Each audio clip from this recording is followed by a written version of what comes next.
Board of Governors of the University of Haifa.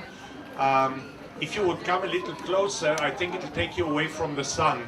That might be an advantage, unless you are looking for the sun.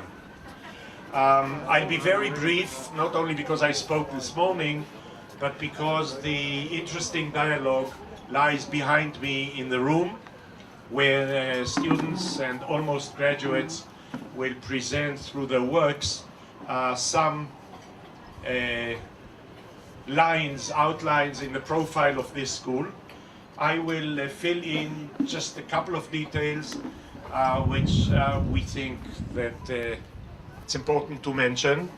First of all, this is us. When you walked up the stairs and you may have glanced at the gallery on the second floor or seen the art gallery at the entrance, what you saw on the walls, what you saw through the window, this is what you get. We have a few other venues around, but this is our campus, our main campus. We are very proud of it. I mentioned this morning that we have 800 students. The place is forever very busy, some hours of the day, some parts of the week. We are really moving out of one classroom into another classroom and changing the whole setup to accommodate the different departments. We don't have the luxury of having separate spaces for the different departments. I think it's important that I mention that our major departments are architecture, the School of Architecture. We have the Department of Visual Communication, a very fine department of fashion design, a unique school of photography and media, movie and media, which is running along different lines than the traditional ones that we know. What did I miss? I missed a very unique department of management, and I think that I've covered it all. Needless to say that there's interaction and interwoven relationships between the various departments. This is not something to waste our time at this point.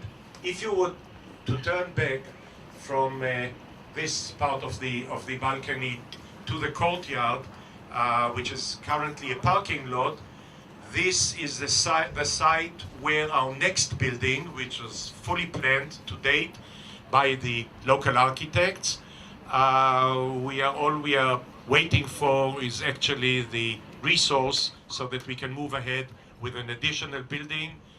And I am definitely not soliciting you.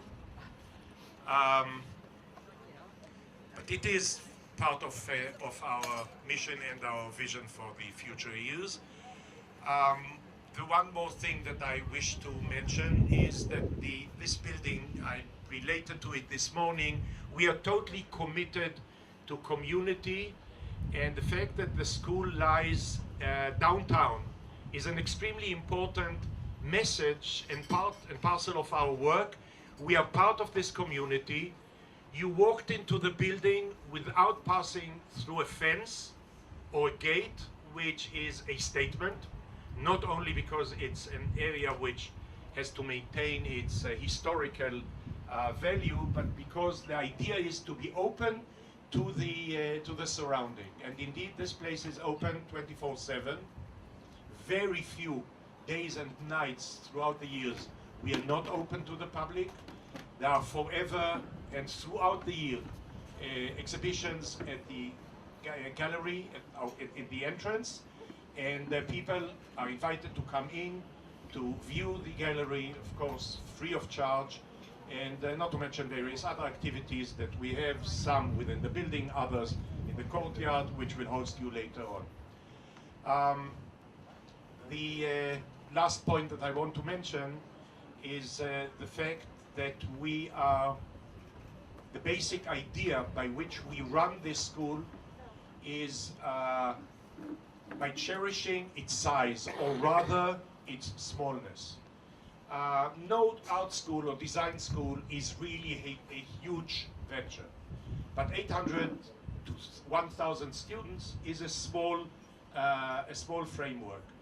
we maintain this framework not only because we are lacking additional space that could always be solved, but because we believe in constant relationship between our faculty and our students. That is the only way to advance, to be promoted, to study, and forever to be under the review of your teachers. It doesn't mean that we are making the lives of the students easy. God forbid. We should do that. But they have an open door throughout the different parts of the building, including my office. And I have made a point from day one in this institution to teach, which is not really usually something you would find with presidents of academic institutions. I'm a teacher by heart. I'm a nudnik. That's also a trait that one should cherish. And above all, I don't want to meet my students only sitting behind the desk with them coming in with either problems or challenges or whatever things that have to be solved, but rather meet them in the classroom and advance along with them. So I teach second-year students and four-year students, and if you want to enroll to my classes for next year, please check if there's still availability. I think that it will suffice at this point. Yoav, we are going into the, so please walk into the room, and I entrust you into the able hands of our students and faculty. Thank you.